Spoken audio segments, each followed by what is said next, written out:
ఉన్నాం. ఇప్పుడు దాకా మీడియాకి బిఫోర్ ఎలక్షన్స్ ఎవరు వెళ్ళలేదు. అడపదడప ఎవరో ఒకరిద్దరు అలా చెప్పారు తప్ప మేము ఛానల్లో కూర్చుని తిట్టుకోవటాలు, మా గౌరవాన్ని మేమే పోగొట్టుకోవడాలు పబ్లిక్ మా స్టేషన్ కదా వాళ్ళని అడగాలి.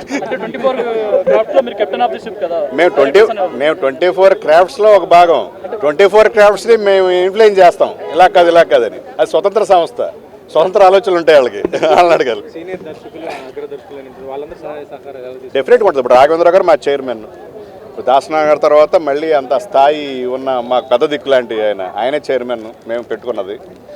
అలాగే చాలామంది నేషనల్ లెవెల్లో, ఇంటర్నేషనల్ లెవెల్లో మన స్థాయిని, ఖ్యాతిని పెంచిన అగ్రదర్శకులు ఇప్పుడు అన్ని భాషల్లో కంటే మన భాషలోనే ఎక్కువ మంది ఉన్నారు.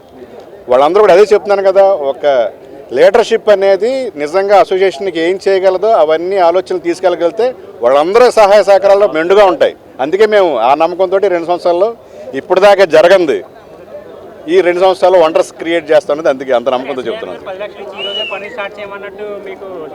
నేనే తొందరపడ్డాను, రేపు నుంచి స్టార్ట్ చేద్దామని. ఆయన సాయి రాజేష్ గారు ప్రొడ్యూసర్ కాబట్టి ఆయన ఇన్ఫ్లుయెన్స్ తోటి ఈ రోజే స్టార్ట్ అయిపోయింది.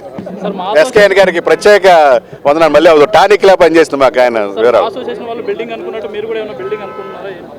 వాళ్ళ బిల్డింగ్ ఏమనుకున్నారో వాళ్ళ సంగతి మాకు తెలియదు. మా అసోసియేషన్కి మాకు సంబంధం లేదు, అది స్వతంత్ర సంస్థ. మా మేనిఫెస్టో ప్రకారం మేము ఇండియా ఫిలిం ఇండస్ట్రీ గర్వించదగ్గ బిల్డింగ్ ఇక్కడే కడతాం డైరెక్టర్లకి, అది మాత్రం గ్యారెంటీ.